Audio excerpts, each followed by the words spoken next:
பழனி தண்டாயுதபாணி சுவாமி கோவிலுக்கு காவடி சுமந்து வந்த பக்தர்கள் கிரி வீதியில் பெண்கள் தேவ கும்மி ஆடி வலம் வந்தனர். பங்குனி உத்திர திருவிழா நாளை மறுநாள் கொடியேற்றத்துடன் துவங்குகிறது.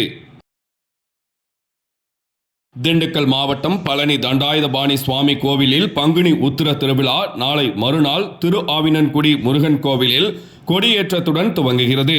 10 நாட்கள் நடைபெறும் விழாவின் முக்கிய நிகழ்ச்சியான முருகன் வள்ளி தெய்வானை திருக்கல்யாணம் 10ஆம் தேதியும் 11ஆம் தேதி பங்குனி உத்திர திருவிழா தேரோட்டம் மாலையில் மலையடி வாரத்தில் நடைபெற உள்ளது.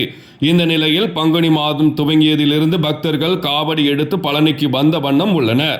வேடசந்தூர் ஆவலக்கவுண்டனூரில் இருந்து பழனிக்கு காவடி எடுத்து வந்திருந்த பெண் பக்தர்கள் கிரிவல பாதையில் தேவராட்டம் தேவ கும்மியாட்டம் ஆடியபடி கிரிவலம் வந்தனர்.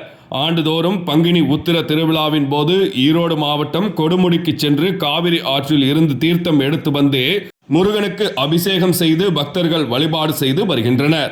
பங்குனி உத்திர திருவிழாவிற்கான ஏற்பாடுகளை பழனி கோவில் நிர்வாகம் செய்து வருகிறது. வியாழக்கிழமை மதியம் 12 மணி அளவில் கிடைக்கப்பெற்ற தகவல்.